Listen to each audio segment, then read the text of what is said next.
Hello students, first year B Com में भाड़े खरीद पद्धति थी वेचाणनो एक दाखलो शीखीशुं। आज दाखलो है Gujarat university first year B Com April 2019 university परीक्षा में पूछायेलो है।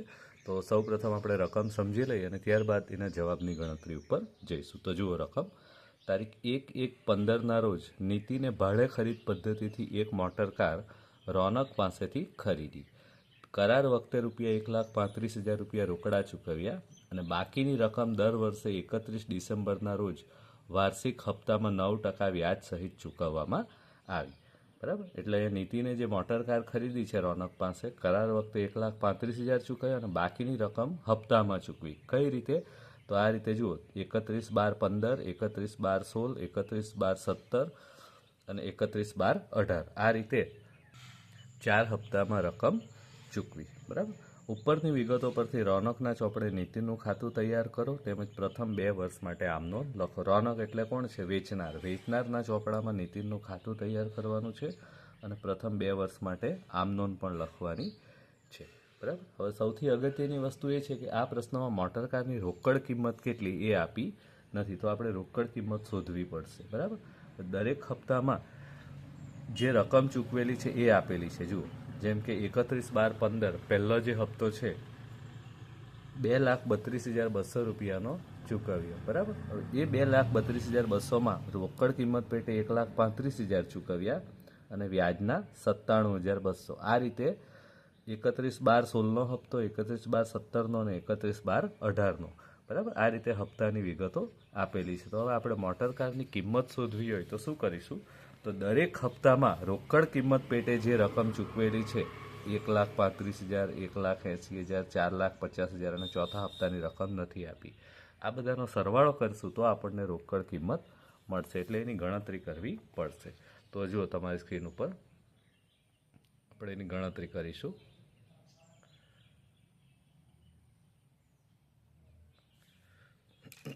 જુઓ, મોટર કારની રોકડ કિંમત બરાબર દરેક હપ્તામાં ચૂકવેલી રોકડ કિંમતનો સરવાળો, એટલે કે દરેક હપ્તામાં કેટલી રોકડ કિંમત ચૂકવી એનો સરવાળો કરવાનો છે। તો સૌ પ્રથમ કરાર વખતે જે રકમ ચૂકવી છે એ 1,35,000 રૂપિયા છે। બરાબર, અહીંયા પ્રશ્નમાં આપ્યું છે। ત્યારબાદ દરેક હપ્તામાં, જેમ કે પ્રથમ હપ્તો, તો પ્રથમ હપ્તામાં આમ તો 2,32,200 રૂપિયા ચૂકવ્યા, પણ એમાંથી મોટર કાર પેટે કેટલા ચૂકવ્યા? 1,35,000। ત્યારબાદ બીજો હપ્તો 31/12/16નો મોટર કાર કિંમત પેટે કેટલા ચૂકવ્યા? રોકડ કિંમત પેટે 1,80,000। બરાબર, ત્રીજો હપ્તો 31/12/17 મોટર કારની કિંમત પેટે કેટલા ચૂકવ્યા છે? 4,50,000। અને ચોથો હપ્તો 31/12/18 મોટર કાર ખાતે અહીંયા રકમ આપી નથી, ક્વેશ્ચન માર્ક, વ્યાજની રકમ આપી છે પણ મોટર કારની રકમ આપી નથી। બરાબર, તો એ આપણે શોધવું પડશે, કારણ કે આ રકમ આપણને આપી નથી, આ રકમ આપણે શોધવાની છે। તો કઈ રીતે શોધીશું? તો જુઓ, ચોથા હપ્તામાં રોકડ કિંમત પેટે ચૂકવેલી રકમ આપી નથી, શોધવી પડશે, પણ વ્યાજની રકમ તો આપી છે ને, તો વ્યાજની રકમના આધારે આપણે રોકડ કિંમત શોધી શકીએ। બરાબર, વ્યાજનો દર દાખલામાં કેટલો આપેલો છે? 9%। બરાબર, એટલે 9% પ્રમાણે આ રકમ છે 28,350। તો આપણે ત્રિરાશિ મૂકીશું। 9 રૂપિયા જો વ્યાજ હોય તો રોકડ કિંમત પેટે ચૂકવેલી રકમ 100, માટે 28,350 રૂપિયા જો વ્યાજ હોય તો રોકડ કિંમત પેટે ચૂકવેલી રકમ કેટલી? આમ કરીશું એટલે આપણને રોકડ કિંમત પેટે ચૂકવેલી રકમ મળશે 3,15,000 રૂપિયા। બરાબર, ચોથા હપ્તામાં રોકડ કિંમત પેટે ચૂકવેલી રકમ આ છે। 3,15,000 જે છે આપણે અહીંયા લખી દઈશું। ચાલો, એટલે ચોથા હપ્તાની જે કિંમત નથી આપેલી એ આપણને અહીંયા મળી ગઈ। હવે આ બધાનો સરવાળો કરીએ, કરાર વખતે ચૂકવેલી રોકડ કિંમત અને 1 થી 4 હપ્તામાં ચૂકવેલી રોકડ કિંમત, બધાનો સરવાળો કરીએ તો જવાબ મળશે 12,15,000 રૂપિયા। બરાબર, તો આ 12,15,000 રૂપિયા જે છે મોટર કારની રોકડ કિંમત મળી। બરાબર, ચાલો હવે આપણે વ્યાજની ગણતરીનું પત્રક તૈયાર કરીશું।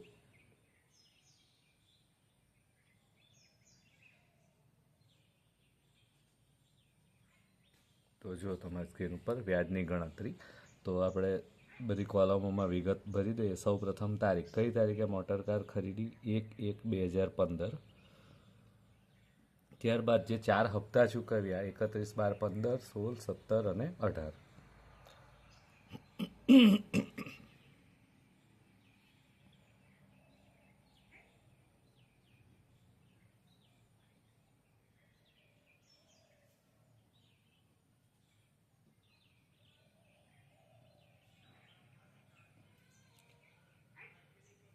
ચાલો, હવે કરાર વખતે કેટલા રૂપિયા ચૂકવ્યા? 1,35,000. બરાબર. એટલે કરાર વખતે જ્યારે મોટર કાર ખરીદી ત્યારે 1,35,000 રૂપિયા ચૂકવ્યા. હવે રોકડ કિંમત, મોટર કારની રોકડ કિંમત કેટલી આપણે શોધી? 12,15,000. બરાબર. હવે બાકીના દરેક હપ્તાની રકમ અહીંયા લખવાની છે. 31, 12, 15. 31, 12, 15નો હપ્તો કેટલો છે? 2,32,200. 31, 12, 16નો હપ્તો 2,65,050. જે વિગત આપણને પ્રશ્નમાં મળે એ લખી દઈએ. 31, 12, 17નો હપ્તો 5,18,850.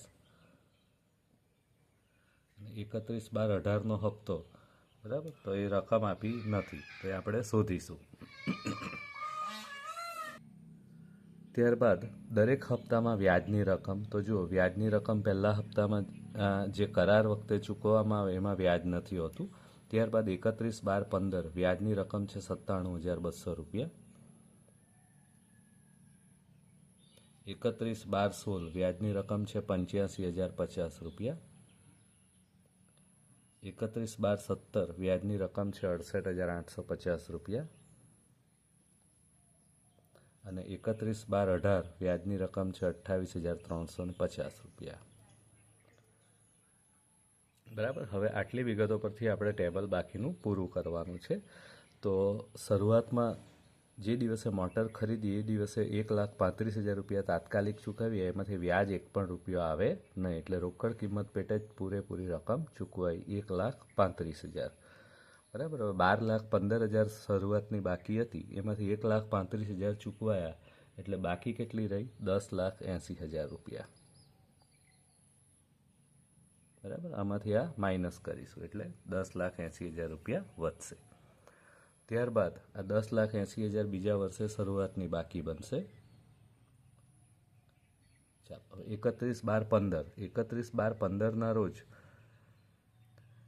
હપ્તાની રકમ 2,32,200 છે. એમાંથી વ્યાજના 97,200 માઇનસ કરીએ, આમાંથી આ માઇનસ કરો એટલે હપ્તાની રકમ મળશે 1,35,000 રૂપિયા. બરાબર. ચાલો, 10,80,000માંથી 1,35,000 ચૂકવાયા, એટલે આમાંથી આ માઇનસ કરો તો ચૂકવવાના બાકી રહેશે 9,45,000 રૂપિયા.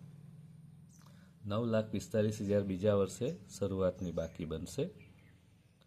ચાલો, 31, 12, 16 એ દિવસે હપ્તાની રકમ 2,65,050 છે. વ્યાજની રકમ 85,050. તો આમાંથી આ માઇનસ કરો એટલે રોકડ કિંમત પેટે ચૂકવેલી રકમ મળશે 1,80,000. બરાબર. જે આપણને અહીંયાથી પણ ખબર પડે છે. ચાલો, 9,45,000 આખરની બાકી હતી, એમાંથી 1,80,000 ચૂકવાયા, એટલે હવે બાકી રહેશે 7,65,000 રૂપિયા. 7,65,000 પછીના વર્ષે શરૂઆતની બાકી બનશે. ચાલો, 31, 12, 17 એ દિવસે રોકડ કિંમત પેટે ચૂકવેલી રકમ કેટલી છે? 4,50,000. બરાબર. પ્રશ્નમાં આપી જ છે, અથવા બીજી રીતે શોધવું હોય તો હપ્તામાંથી વ્યાજ બાદ કરો તો પણ 4,50,000 મળી રહેશે. હવે ચૂકવવાની બાકી રકમ કેટલી રહે આખરની બાકી? તો 7,65,000માંથી 4,50 ચૂકવાયા, એટલે 3,15,000 આખરની બાકી રહેશે, જે હજુ ચૂકવવાના બાકી છે. 3,15,000 બીજા વર્ષે શરૂઆતની બાકી બનશે. બરાબર. હવે ચોથા હપ્તાની રકમ પ્રશ્નમાં આપી નથી. બરાબર. કેટલા રૂપિયા ચૂકવાયા, પણ ચોથા હપ્તામાં રોકડ કિંમત પેટે કેટલા રૂપિયા ચૂકવાયા આપણે શોધી નાખ્યું છે, 3,15,000 રૂપિયા. બરાબર. એટલે રોકડ કિંમત પેટે ચૂકવેલી રકમ મળશે 3,15,000 રૂપિયા.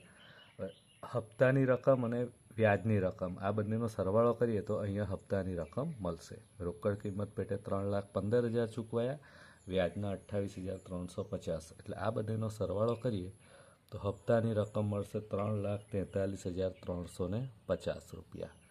બરાબર. હવે 3,15,000 આખરની બાકી હતી એ ચૂકવાઈ ગઈ, એટલે હવે કોઈ બાકી બચતી નથી. બરાબર. તો આ રીતે વ્યાજની ગણતરીનું કોષ્ટક આપણું તૈયાર થઈ ગયું. હવે પ્રશ્નમાં જે સૂચના આપી છે એ પ્રમાણે રોનક એટલે કે વેચનારના ચોપડામાં નીતિનનું ખાતું તૈયાર કરવાનું છે. તો એ આપણે ખાતું તૈયાર કરીએ. તો જુઓ તમારી સ્ક્રીન ઉપર રોનકના ચોપડામાં નીતિનનું ખાતું. બરાબર. નીતિનનું ખાતામાં કઈ કઈ વિગતો લખવાની આવે, બરાબર. તો એની આપણે એક પછી એક એન્ટ્રીઓ કરતા જઈએ. તો સૌ પ્રથમ જે તારીખે યંત્ર વેચ્યું છે, મોટર કાર વેચી છે, 1/1/15 એ દિવસે નીતિનનું ખાતું ઉધારીને વેચાણ ખાતે જમા થશે રોકડ કિંમતથી. રોકડ કિંમત કેટલી છે પ્રશ્નમાં તો નથી આપી, પણ આપણે ગણતરી કરીને શોધી છે 12,15,000 રૂપિયા.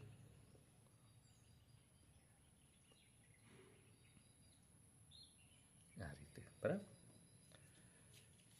ચાલો પછી આગળ જઈએ. નીતિન પાસેથી નાણાં મળે છે 1/1/15 રોજ, એટલે નીતિનનું ખાતું જમા થશે. નીતિને કેટલા રૂપિયા 1/1/15 રોજ કરાર વખતે ચૂકવ્યા? 1,35,000. વિગતમાં લખીશું બેંક ખાતે, કારણ કે નાણાં મળે છે એટલા માટે.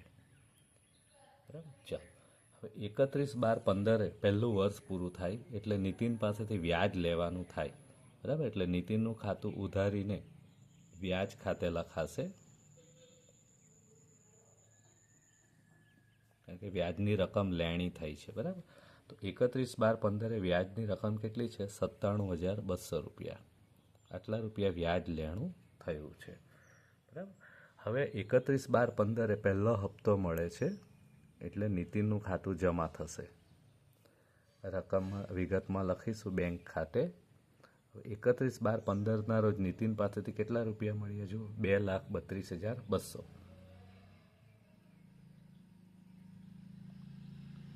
આ રીતે. બરાબર. હવે વર્ષ પૂરું થયું એટલે ખાતું બંધ કરીશું. તો ઉધાર બાજુનો સરવાળો 13,12,200 રૂપિયા થાય છે.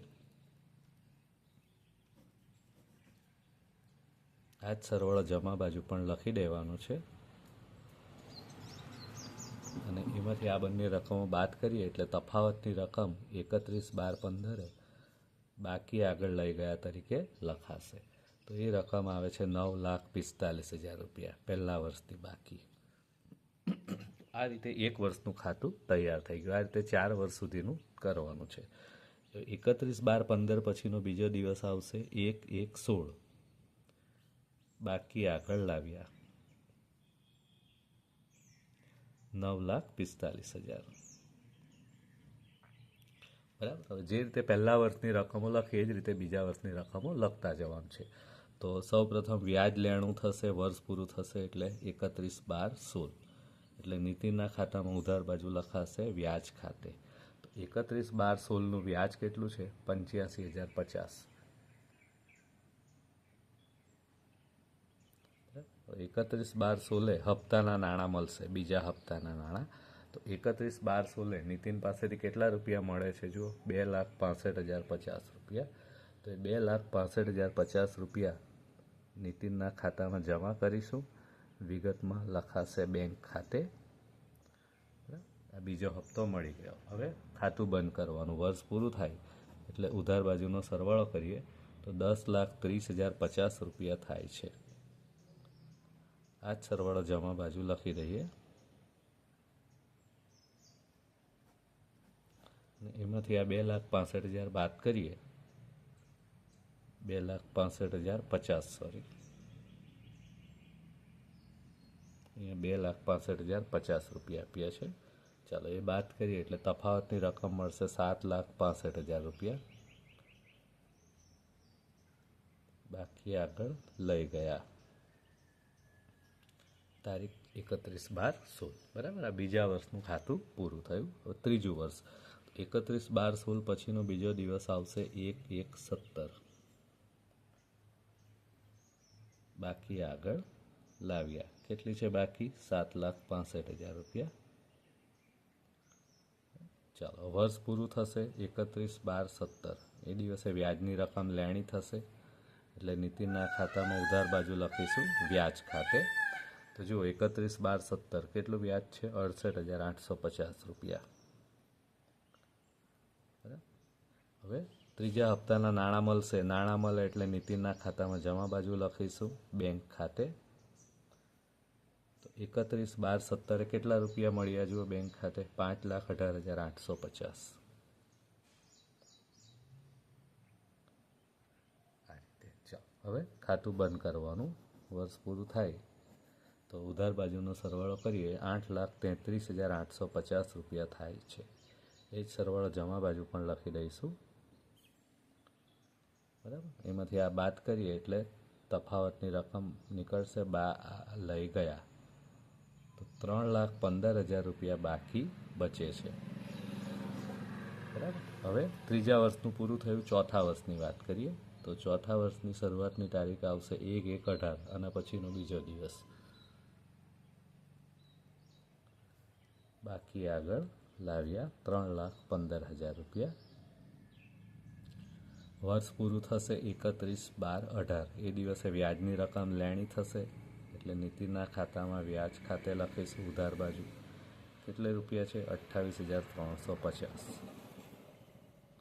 બરાબર. હવે હપ્તાના નાણાં મળશે 31/12/18 વર્ષના છેલ્લા દિવસે બેંક ખાતે. કેટલા રૂપિયા મળ્યા? એ ક્વેશ્ચન માર્ક આપેલું છે, આપેલું નથી, પણ આપણે ગણતરી કરીને શોધી કાઢ્યું હતું. તો જુઓ આ ટેબલમાં 31/12/18 હપ્તાની રકમ કેટલી છે? 3,43,350. બરાબર. તો એ લખીશું અહીંયા રકમ 3,43,350.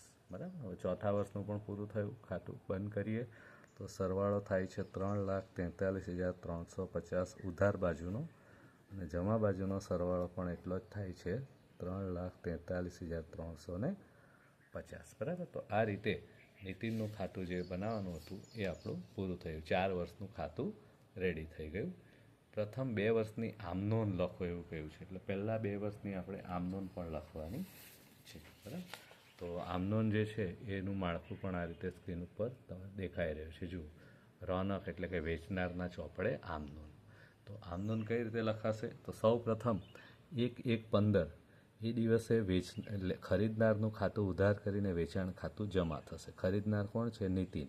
બરાબર. નીતિનનું ખાતું ઉધાર થશે. કેટલા રૂપિયાથી? રોકડ કિંમતથી. રોકડ કિંમત કેટલી છે? પ્રશ્નમાં નથી આપી, આપણે ગણતરી કરીને શોધી છે 12,15,000 રૂપિયા.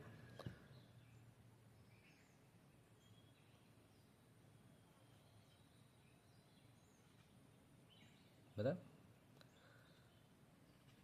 ભાડે ખરીદથી વેચાણનો કરાર કર્યો એ સમયે આ આમનોંધ થશે. ચાલો, ત્યારબાદ 1/1/15 નાણાં મળે છે. બરાબર.